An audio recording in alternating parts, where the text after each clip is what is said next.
স্বপ্নের কথা বলেছিলেন কোচ পিটার বাটলার ও অধিনায়ক আকফিদা খন্দকার। এবার লক্ষ্য শুধু অংশগ্রহণ নয়, এবার এশিয়ান কাপের মূল পর্বে জায়গা করে নেওয়ার।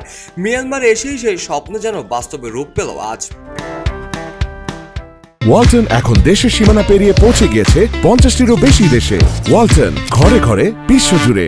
র্যাঙ্কিংয়ে অনেক এগিয়ে থাকা স্বাগতিকদের মাঠে তাদের সামনে দাঁড়িয়ে দুর্দান্ত এক জয় ছিনিয়ে নিল বাংলাদেশের নারী ফুটবল দল। দুই অর্ধে ঋতুপর্ণা চাকমার জোড়া গোলের সুবাদে বাংলাদেশ 2-1 গোলে হারিয়েছে মিয়ানমারকে। এই জয় এশিয়ান কাপের মূল পর্বে ওঠার পথটা আরো অনেকটাই পরিষ্কার হয়ে গেল।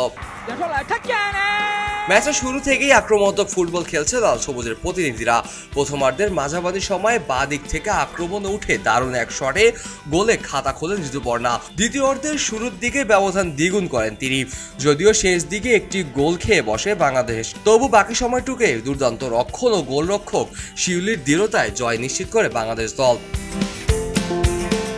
এই জয় শুধু ম্যাচ জয় নয়, এটি বাংলাদেশ নারী ফুটবল ইতিহাসের একটি মাইল ফলক।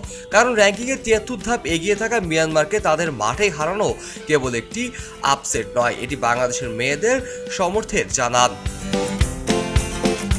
আর এর আগে তো শুরুটা হয়েছিল দুর্দান্তভাবে। 36 ধাপ এগিয়ে থাকা বাহরাইনকে 7-0 গোলে উড়িয়ে দেয় বাংলাদেশ। আফিদা, সানজিদা, মাসুরা, সামান সুন্নাদের ঝলক তখনই বুঝিয়ে দিয়েছিল এই দল এসেছে লড়তে এবং কিছু ছিনিয়ে নিতে।